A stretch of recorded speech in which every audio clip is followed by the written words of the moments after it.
the second chapter of physics of class 9th, force and laws of motion. So what is force? Force is an external effort which may move a body at rest or stop a moving body or change the speed of a moving body or change the direction of a moving body or change the shape and size of the body. देखिए force आप लोगों के लिए नया topic नहीं है, आप लोग 7th 8th में भी फोर्स के बारे में पढ़ चुके हैं। तो वहाँ पर आपने पढ़ा था कि यानी पुल और push is known as force. किसी भी चीज़ को धक्का देना या खींचना, पुल और पुश को फोर्स कहा जाता है। अब यहाँ पर थोड़ा सा हम एक स्टेप आगे आते हैं और उसकी नेक्स्ट डेफिनेशन हम कंसीडर करते हैं कि what is force. So force is an external effort. External effort है, जो भी फोर्स आप लगाते हैं वो बॉडी में एक्सटर्नली अप्लाई किया जाता है, विच में move a body at rest. कोई बॉडी जो रेस्ट पर है वो मूव होने लगती है, ठीक है। लाइक आपने कोई भी ऑब्जेक्ट है वो अपनी जगह रखा है, तो आप जब तक उसके ऊपर फोर्स नहीं लगाएंगे वो मूव नहीं करेगा। तो कोई बॉडी यदि रेस्ट पर है तो मूव करने लगती है। और stop a moving body, force के थ्रू ही आप मूविंग बॉडी को भी स्टॉप कर लेते हैं। लाइक आप ब्रेक्स अप्लाई करते हैं, तो ब्रेक अप्लाई करने से क्या होता है, एक फोर्स आप अप्लाई करते हैं, अपना मस्क्यूलर फोर्स, हाथों के थ्रू एक मस्क्यूलर फोर्स अप्लाई करते हैं और उस मस्क्यूलर फोर्स के थ्रू जो ब्रेकिंग सिस्टम होता है वो मूविंग व्हीकल को रोक देता है, ठीक है। Then it will change the speed of a moving body. ये जो फोर्स है ये जो भी मूविंग बॉडी है उसकी स्पीड को चेंज कर सकता है। ऑब्वियसली स्पीड चेंज हो जाती है बाय अप्लाइंग ब्रेक्स अप्लाई करके भी हम क्या कर रहे हैं, फोर्स अप्लाई कर रहे हैं। या फिर कई बार हम कुछ दूसरे ऑब्जेक्ट्स का यूज करते हैं स्पीड को कम करने के लिए, तो वहाँ पर भी फोर्स अप्लाई होता है। Then change the direction of a moving body.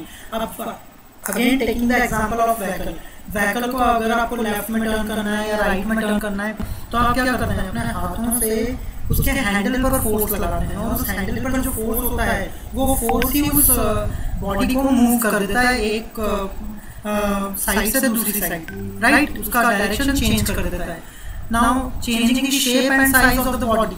यहाँ देखिए ये example, changing the shape and size.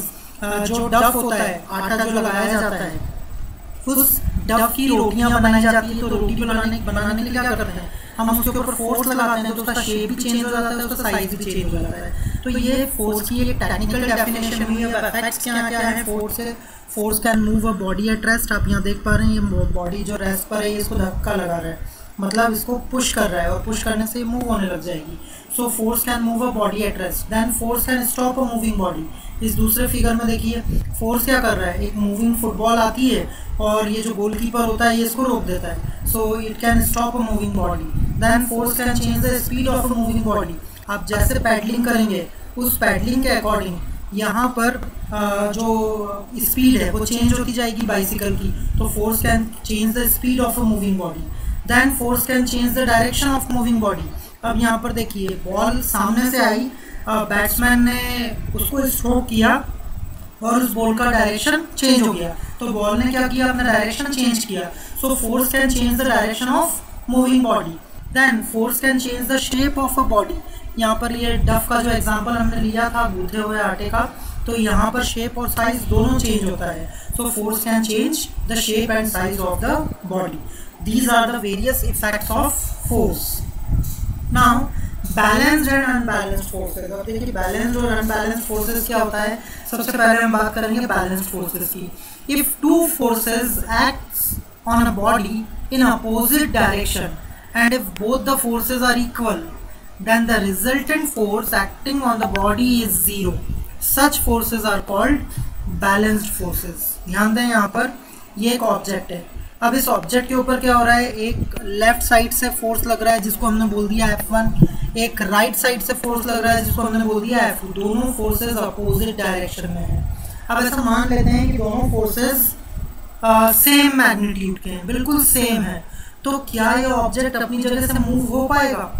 बिल्कुल भी मूव नहीं होगा, क्योंकि जिस इंटेंसिटी के साथ F1 उसे लेफ्ट में खींच रहा है उसी सेम इंटेंसिटी के साथ F2 से राइट में खींच रहा है। तो दोनों फोर्सेस बिल्कुल इक्वल हैं और अपोजिट हैं, और दोनों फोर्सेस क्योंकि इक्वल और अपोजिट हैं so the object can't be move from its position, ठीक है। तो बैलेंस्ड फोर्स क्या करते हैं, बैलेंस्ड फोर्स वो फोर्सेस होते हैं जो इक्वल और अपोजिट होते हैं, जिसके कारण बॉडी के ऊपर जो रिजल्टेंट फोर्स होता है वो जीरो हो जाता है। रिजल्टेंट फोर्स जीरो मतलब इस बॉडी में कोई मोशन ही नहीं आ पाएगा, ना इसका शेप चेंज होगा, ना इसका साइज चेंज होगा, इसके अंदर कोई इफेक्ट नहीं आएगा फोर्स का, क्योंकि ये दोनों फोर्सेस एक दूसरे को जीरो कर देंगे, एक दूसरे के रिजल्टेंट को जीरो करेंगे।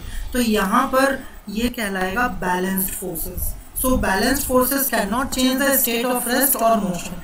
ना बॉडी का स्टेट ऑफ रेस्ट चेंज होगा, ना स्टेट ऑफ मोशन चेंज होगा, because of balanced forces. Now unbalanced forces. अब अनबैलेंस्ड फोर्सेस क्या होते हैं? If two forces act on a body in opposite direction and if one force is greater than the other. अब यहाँ पर आप देखिए दो फोर्सेस, अगेन उसी बॉडी के ऊपर दो फोर्सेस एप्लीकेबल हैं अपोजिट डायरेक्शन में। एक F1 जो है वो राइट में लेफ्ट में लग रहा है, F2 जो है वो राइट में एप्लीकेबल है, लेकिन दोनों फोर्सेस इक्वल नहीं हैं, दोनों के मैग्नीट्यूड अलग अलग हैं। तो इन फोर्सेस को कहते हैं हम अनबैलेंस्ड फोर्सेस। अनबैलेंस्ड फोर्सेस यहाँ आप देख पा रहे हैं इस फिगर में F1 जो है, F1 बड़ा है एज कंपेयर टू F2। तो क्योंकि F1 की इंटेंसिटी हाई है तो ये ऑब्जेक्ट F1 की डायरेक्शन में मूव हो जाएगा। आप सभी ने कभी ना कभी टग ऑफ वॉर गेम खेला होगा। टग ऑफ वॉर में क्या करते हैं, एक रोप होती है, रोप को दोनों साइड से पुल किया जाता है, लेफ्ट साइड से राइट साइड से दो टीम्स होती है। तो अगर सपोज कीजिए दोनों टीम्स अगर उसको सेम फोर्स से पुल कर रही है उस रोप को, तो कोई भी ना हारेगा ना जीतेगा। दैट मीन्स जो रिजल्टेंट फोर्स है वो जीरो हो जाएगा। लेकिन अब यहाँ पर इस केस में अगर हम ध्यान दें कि टग ऑफ वॉर है, एक साइड से ज़्यादा फोर्स लग रहा है, दूसरी साइड से फोर्स कम लग रहा है लेफ्ट साइड से, यानी कि F1 की इंटेंसिटी हाई है, तो क्या होगा, जो टीम 1 है यानी कि जो F1 फोर्स लगा रही है वो विनर होगी, क्योंकि ऑब्जेक्ट उसकी साइड ऑब्वियसली खींचा जाएगा। क्लियर है? Now force of friction. अब फोर्स ऑफ फ्रिक्शन क्या होता है? Force of friction is the force which opposes the motion of an object over a surface. जब एक ऑब्जेक्ट दूसरे ऑब्जेक्ट की सरफेस पर मूव करता है, एक ऑब्जेक्ट जब दूसरे ऑब्जेक्ट की सरफेस पर मूव करता है, तो जो दूसरा ऑब्जेक्ट है वो पहले ऑब्जेक्ट के ऊपर एक फोर्स लगाता है, एक अपोजिट फोर्स लगाता है, उसके मोशन के अपोजिट फोर्स लगाता है, उसे कहते हैं फ्रिक्शनल फोर्स। यहाँ आप ध्यान दें, ये एक सरफेस है, एक ऑब्जेक्ट है, इसके ऊपर एक ये दूसरा ऑब्जेक्ट मूव कर रहा है, ये देखिए पुशिंग फोर्स है जो इसको राइट साइड में धकेल रहा है। तो जब ये एक ऑब्जेक्ट दूसरे ऑब्जेक्ट की सरफेस पर मूव करेगा, तो सेकेंड ऑब्जेक्ट की जो सरफेस है वो फर्स्ट ऑब्जेक्ट के ऊपर एक अपोजिशन फोर्स लगाएगी due to its surface. That force is known as force of friction.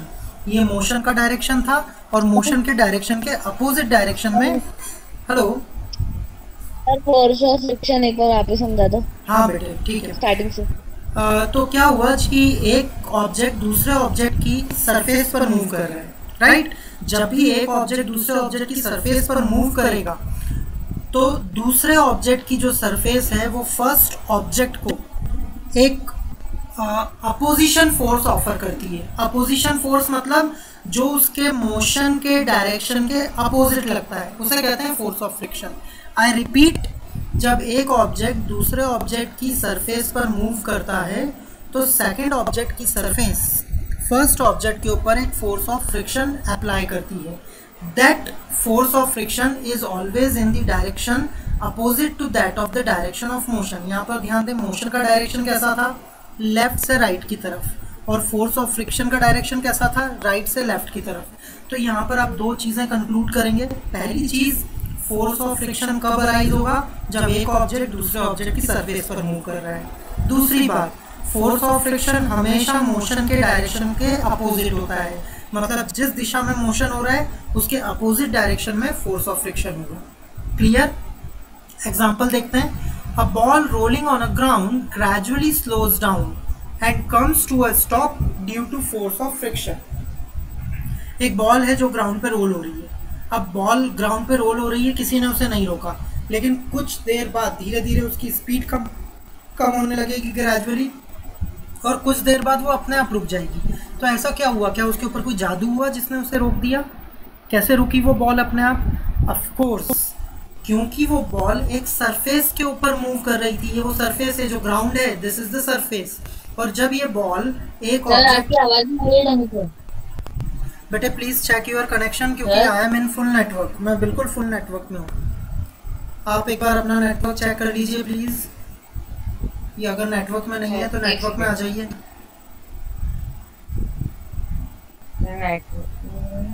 थोड़ा सा आप नेटवर्क चेक करें अपना।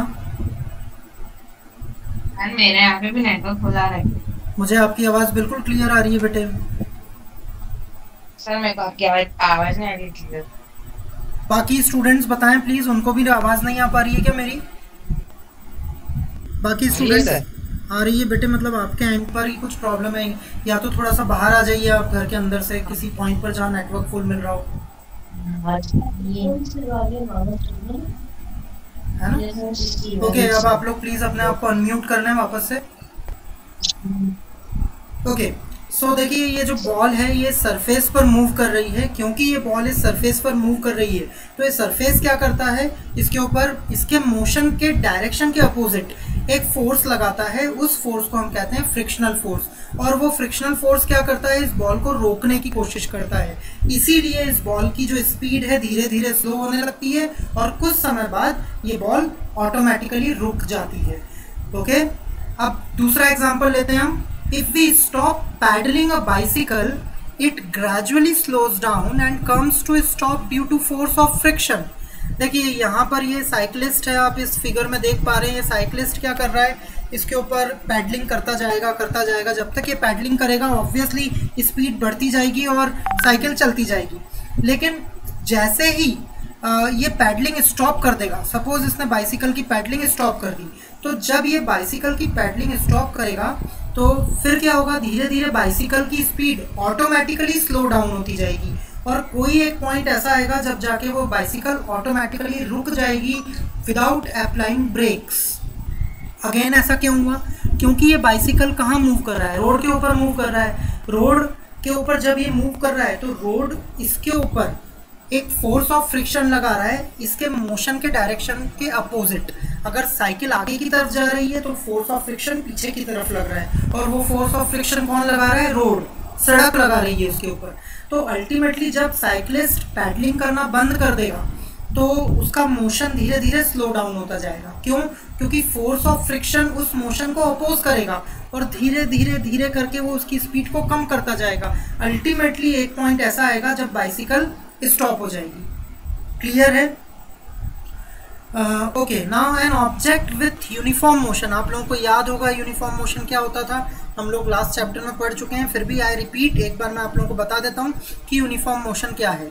यूनिफॉर्म मोशन का मतलब है एक ऐसा मोशन जिसके अंदर कोई भी object equal interval of time में इक्वल डिस्टेंसेस कवर करता है।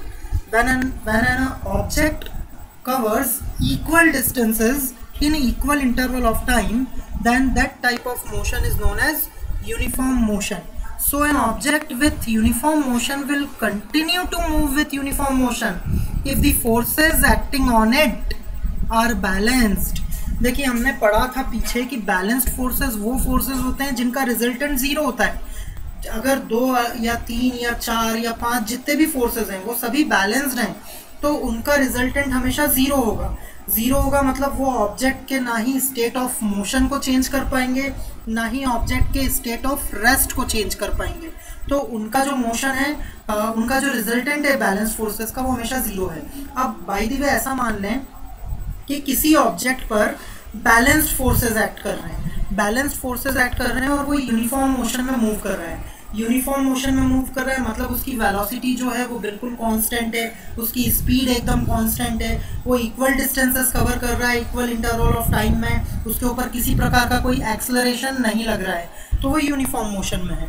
अब क्या हुआ, जब कोई ऑब्जेक्ट यूनिफॉर्म मोशन में मूव कर रहा है और उसके ऊपर जो रिजल्टेंट फोर्सेज हैं यानी कि वो रिजल्टेंट जीरो है, दैट मीन्स वो बैलेंस्ड फोर्सेज उसके ऊपर एक्ट कर रहे हैं। तो जब उसके ऊपर बैलेंस्ड फोर्सेज एक्ट करेंगे तो ऑब्जेक्ट हमेशा यूनिफॉर्म मोशन में ही मूव करता रहेगा। इसको आप ऐसे समझें, सपोज कीजिए जो साइक्लिस्ट है, साइक्लिस्ट के द्वारा जो फोर्स लग रहा है उसको हम बोलें पुशिंग फोर्स, है ना। साइक्लिस्ट जो फोर्स लगा रहा है इस साइकिल को आगे बढ़ाने के लिए उसको हमने बोल दिया पुशिंग फोर्स, और साइकिल को रोकने के लिए जो फोर्स लग रहा है वो है फ्रिक्शनल फोर्स जो ये रोड उसके ऊपर अप्लाई कर रही है। तो हम ऐसा मान लेते हैं कि पुशिंग फोर्स और फ्रिक्शनल फोर्स हमेशा एक दूसरे को कैंसिल आउट कर देंगे, हमेशा हमेशा। जब ये पुशिंग फोर्स और फ्रिक्शनल फोर्स एक दूसरे को कैंसिल आउट करेंगे तो हम कहेंगे कि इस बाइसिकल के ऊपर बैलेंस फोर्सेस लग रहे हैं। और जब भी बाइसिकल के ऊपर बैलेंस फोर्सेस लगेंगे तो वो बाइसिकल हमेशा यूनिफॉर्म मोशन में ही मूव करती रहेगी, वो कभी नहीं रुकेगी, उसका वेलोसिटी कभी चेंज नहीं होगी, उसके अंदर कभी कोई एक्सेलरेशन अराइज नहीं होगा, उसके अंदर कभी किसी प्रकार का फ्रिक्शन नहीं आएगा, क्योंकि उसके फ्रिक्शनल फोर्स को पुशिंग फोर्स हमेशा कैंसिल कर देगा। क्लियर? तो यहाँ से हम क्या कंक्लूड कर रहे हैं, कोई भी ऑब्जेक्ट जो यूनिफॉर्म मोशन में मूव करता है वो हमेशा यूनिफॉर्म मोशन में ही मूव करता रहेगा जब तक उसके ऊपर जो बैलेंस फोर्सेस है वो एक्ट करते रहेंगे। मतलब उसके जो पुशिंग फोर्स और फ्रिक्शनल फोर्स है वो एक दूसरे को कैंसिल आउट करते रहेंगे।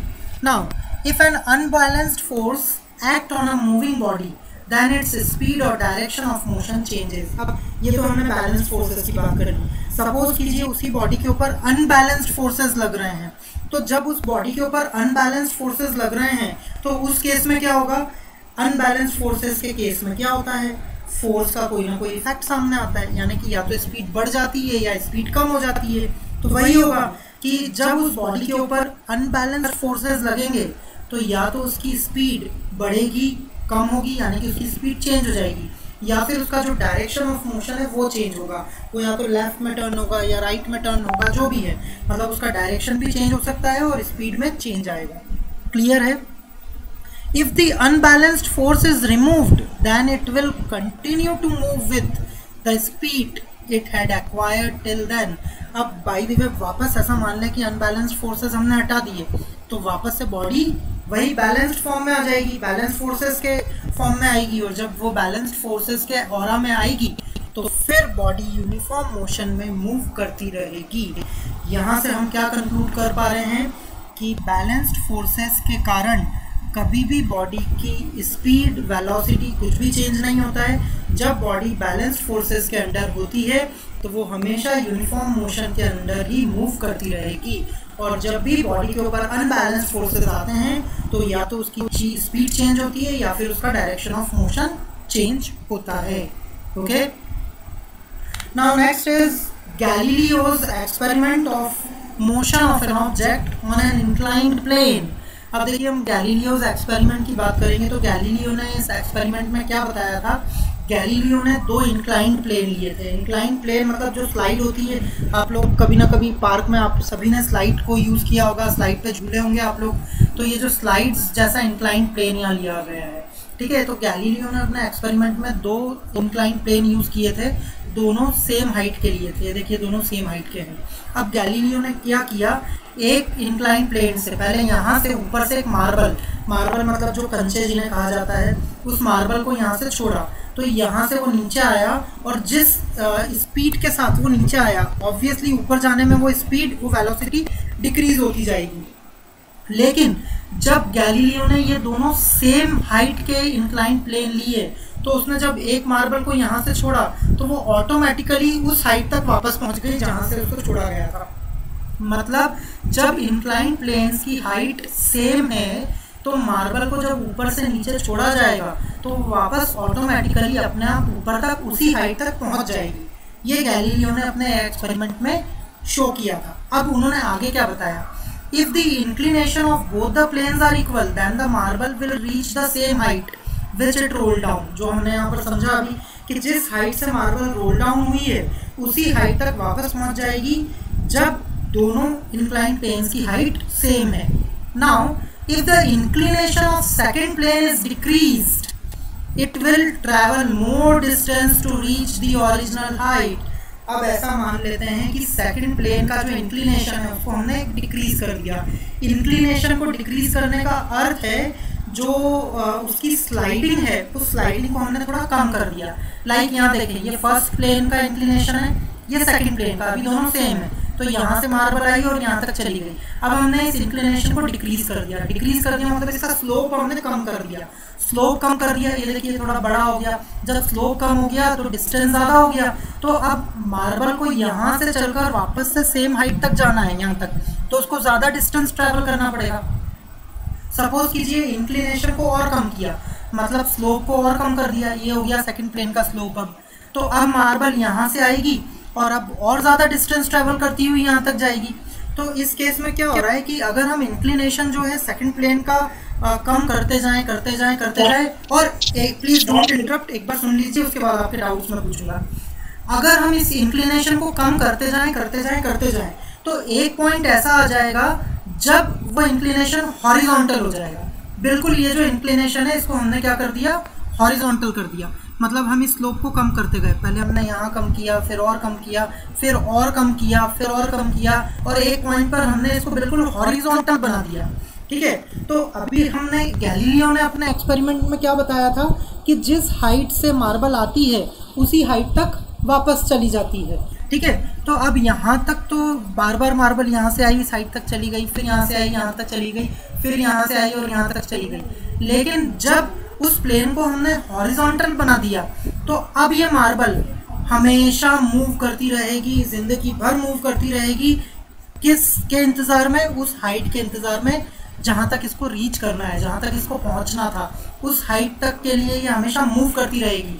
लेकिन कंडीशन क्या है? अनलेस इसके ऊपर कोई फोर्स ऑफ फ्रिक्शन ना लगे, क्योंकि अगर इसके ऊपर कोई फोर्स ऑफ फ्रिक्शन लगेगा तो वो तो इस मार्बल को रोक देगा। सो फाइनली गैलीलियो ने क्या बताया अपने एक्सपेरिमेंट में? गैलीलियो ने अपने एक्सपेरिमेंट में यही बताया था कि कोई भी जो ऑब्जेक्ट होता है वो हमेशा मूव करता रहेगा, उसके अंदर सस्टेन्ड मूवमेंट या मोशन रहेगा। कब तक? जब तक कि उसके ऊपर कोई फोर्स ऑफ फ्रिक्शन अप्लाई ना किया जाए। और फोर्स ऑफ फ्रिक्शन का मतलब है, फोर्स ऑफ फ्रिक्शन के आते ही अनबैलेंस्ड फोर्स आ जाता है। मतलब जब तक कि उसके ऊपर कोई अनबैलेंस्ड फोर्स ना लगाया जाए वो हमेशा मूव करती रहेगी। So this is the basic concept of Galileo's experiment.